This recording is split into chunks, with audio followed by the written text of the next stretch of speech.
She didn't come to rob the bank. She just wanted to cash a check. But the world had already taken everything from her. Tyler Perry's Straw isn't a thriller. It's a documentary in disguise. And for millions of Americans, this isn't entertainment. It's their daily reality. Every person has a breaking point. This is the story of what happens when life keeps pressing and no one helps carry the weight. Welcome back to Money Blueprint, the place where we break down money, struggle, and survival in the real world.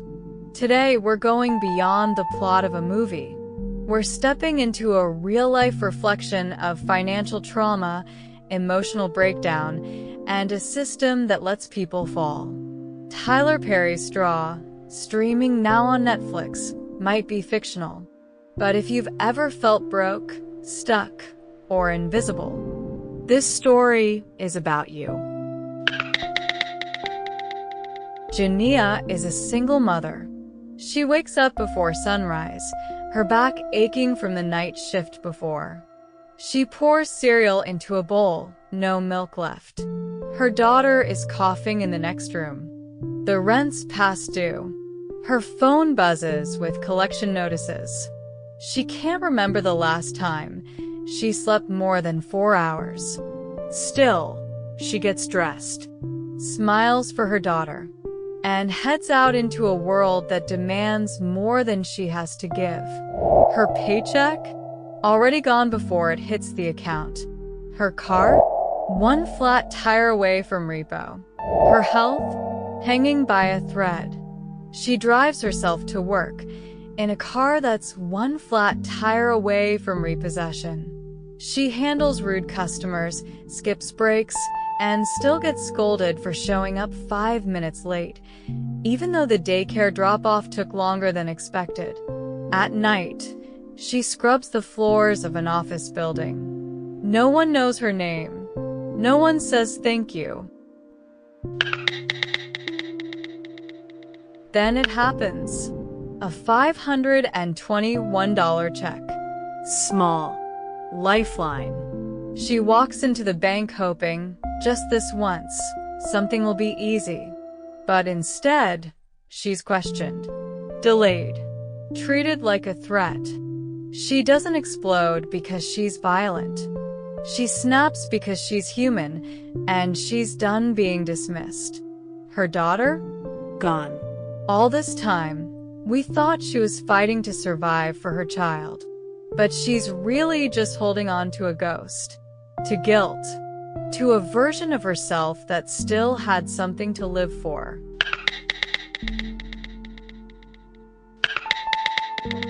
This isn't just a sad story. It's a warning. This is what untreated trauma looks like. This is what poverty does to the spirit. This is what grief becomes when you're forced to keep performing through pain. She wasn't trying to hurt anyone. She just needed someone to say, I see you. Someone to say, you don't have to carry this alone. Let's talk facts. 63% of Americans live paycheck to paycheck. 1 in 3 adults have no savings. 70% of Black women are the primary or sole earners in their households. Medical bills are the leading cause of bankruptcy in the U.S. Nearly half of adults report symptoms of anxiety or depression, yet therapy remains unaffordable for most. This isn't about budgeting harder. This is about a system that demands resilience while denying resources. In the U.S., financial stress is the #1 cause of divorce. It's linked to heart disease, anxiety, and even reduced brain function. Poverty isn't just financial, it's psychological. Now picture Jania, multiplied by millions. Jania isn't alone. She's the face of a silent epidemic. Most Americans are not thriving, they're surviving. They're stuck in a cycle of hustle, debt, and exhaustion. Working multiple jobs, sacrificing their health, and pushing through day after day just to stay afloat. The American dream? For many, it's become a nightmare of rent hikes, credit card traps, student loans, and healthcare costs that could wipe out an entire year's income in a single emergency. We've been taught to blame ourselves, to feel shame for struggling. But the truth is, wages haven't kept up with inflation.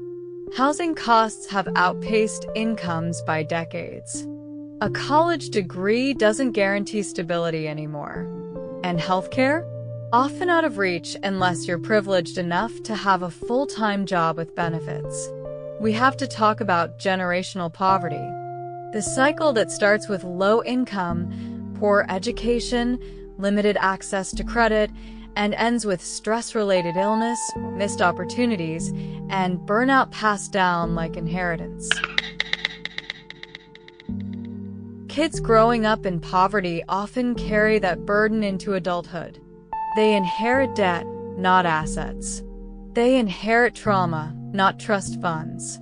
And when you inherit struggle, you build your life around survival, not freedom. So, what do we do before Jania's story becomes everyone's? We prepare. We connect. We build our lives not just on grind, but on strategy, sanity, and support. Start with awareness. Know where your money is going. Track your expenses. Know your income, your debt, your habits. Build your micro backup plan. Even $200 set aside can prevent overdraft fees, payday loan traps, or emergency despair. Get real with your circle. Talk to family, friends, your partner. Don't suffer in silence. Build agreements around shared goals and emergency plans. Cut to protect your future. Cancel what drains. Delay what can wait. Invest in peace over pressure. Protect your peace like your paycheck. Learn the system and then beat it. Understand taxes, interest, credit, and benefits. Use free tools. Use community resources. Use your voice. Heal while you hustle. You can't outwork trauma. You must pause. Reflect. Seek therapy or community. Financial freedom without emotional health is still a prison. This is not about shame. It's about survival. And beyond that, it's about building a life that doesn't constantly teeter on the edge. Jania's story is heartbreaking, but it doesn't have to be yours. Let's make sure her warning turns into wisdom before it's too late. We are not taught how to handle grief. We are not taught how to manage money. We are not taught how to rest. We are taught to hustle, smile, grind, survive. Until we can't. Jania's story is not just about one woman.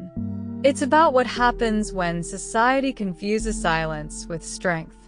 When the only mental health break you get is a meltdown in public. We need more than advice. We need real help. Universal access to therapy. Financial education in schools. Paid sick days for hourly workers. Rent support, not just eviction notices.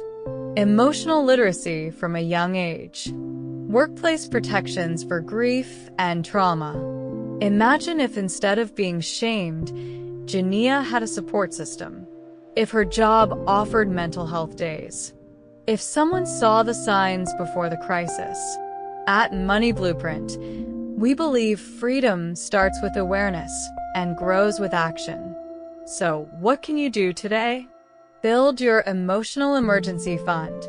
Not just cash. Create space to pause. Journal. Meditate. Seek help. Don't wait until you're at your breaking point. Make a 30-day crisis plan. Ask, if I lost income tomorrow, what could pause? Who can help? Where's my safety net? Prioritize peace. Sleep is not laziness. Rest is survival. If hustle costs your health, it's not worth it. Ask for help early. Pride kills potential. There's no shame in saying, "I need help." Educate and advocate. Talk about what you've learned. Share this video. Join local efforts. Small voices together become movements. Teach the next generation. If you're a parent, teach your kids how to budget, how to manage emotions, how to ask for help. Break the cycle.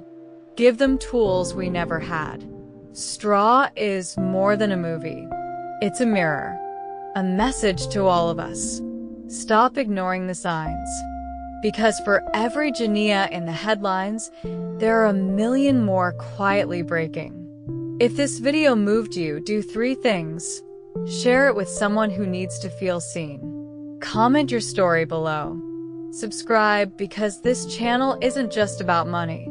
It's about freedom, healing, and never letting anyone fall alone. Let's build a new blueprint before the next straw breaks us all.